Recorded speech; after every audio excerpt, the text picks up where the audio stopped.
ಏನೋ ಇಶ್ಯೂ ಆಗಿದೆ. ನಮ್ಮ ಮೆಟ್ರೋ ಫೀಡರ್ ಬಸ್ಸಲ್ಲಿದ್ದೀವಿ. ಏನೋ ಇಶ್ಯೂ ಆಗಿದೆ. ಬಸ್ ಸೈಡ್ಗೆ ಹಾಕ್ತಾಯಿದ್ದಾರೆ. ಟಿಕೆಟ್ ತೊಗೊಂಬಿಟ್ಟಿದ್ದೀನಿ. ಟಿಕೆಟ್ ಕೊಟ್ಟಿಲ್ಲ ಅಂದರೆ ಗೂಗಲ್ ಪೇ ಮಾಡಿಬಿಟ್ಟಿದ್ದೀನಿ ಆಲ್ರೆಡಿ.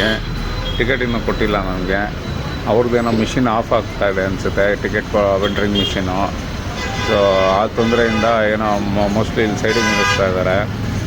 ಅಟ್ಲೀಸ್ಟ್ ಇವರು ಗಾಡಿ ಸರಿ ಇರುವಾಗ ಇರೋರಿಗೆ ಟಿಕೆಟ್ ಕೊಟ್ಬಿಟ್ಟು ಕಳಿಸೋಣ ಅನ್ನೋದು ಒಂದು ಇದಿಲ್ಲ. ಅಂದರೆ ಬೇರೆ ಕಡೆ ಹತ್ಕೊಳ್ಳೋ ಅವಶ್ಯಕತೆ ಇರಲ್ಲ. ಆಗ ತೊಗೊಂಡೋಗಿ ಸೀದಾ ಡಿಪೋಗೆ ಹಾಕ್ಬೋದು ಅವರು. ಈಗ ಏನು ಮಾಡ್ತಾರೆ ನೋಡೋಣ.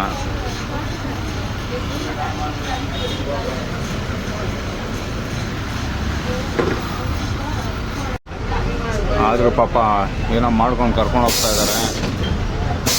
ನಿಜವಾಗ್ಲೂ ಇವರು ಏನೇ ಒಂದು ಸಮಸ್ಯೆ ಇದ್ದರೂ ಕೂಡ ಜನರಿಗೋಸ್ಕರ ಏನೋ ಒಂದು ಇದು ಮಾಡ್ಕೊಂಡು ಹೋಗ್ತಾ ಇದ್ದಾರೆ. ಹಂಗಾಗಿ ಆನ್ ಆಫ್ ಮಾಡ್ಕೊಂಡು ಮಿಷಿನ್ ತುಂಬ ತೊಂದರೆ ಕೊಡ್ತಾಯಿದೆ ಪಾಪ ಅವ್ರಿಗೆ. ಗಾಡಿಯಲ್ಲೇ ಒಂದು ಚಾರ್ಜಿಂಗ್ ಇದ್ದಿದ್ರೆ ಪಾಯಿಂಟ್ ಎಷ್ಟು ಚೆನ್ನಾಗಿರೋದು. ಕಂಡಕ್ಟರ್ ಅವ್ರಿಗೆ ಮಾತಾಡಿಸಿ ಕೇಳೋದಕ್ಕೆ ಮಿಷಿನೇ ಪ್ರಾಬ್ಲಮ್ ಇದೆ ಸರ್, ಆಗಾಗ ಆಫ್ ಆಗ್ತಾಯಿದೆ, ಹೆಂಗೆ ಇದು ಮಾಡೋದು. ಆಮೇಲೆ ಈ ಬಸ್ಸಲ್ಲೇ ಒಂದು ಚಾರ್ಜಿಂಗ್ ಇಲ್ಲ. ಚಾರ್ಜಿಂಗ್ ಅವ್ರಿಗೆ ಅಟ್ಲೀಸ್ಟ್ ಅವ್ರಿಗಾದ್ರೂ ಒಂದು ಚಾರ್ಜಿಂಗ್ ಪಾಯಿಂಟ್ ಕೊಡಬೇಕಾಗಿತ್ತು.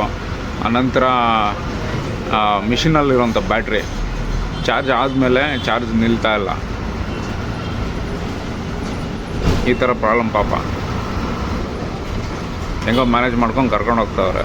ಥ್ಯಾಂಕ್ಸು ಕಂಡಕ್ಟರ್ ಡ್ರೈವರ್ಗೆ.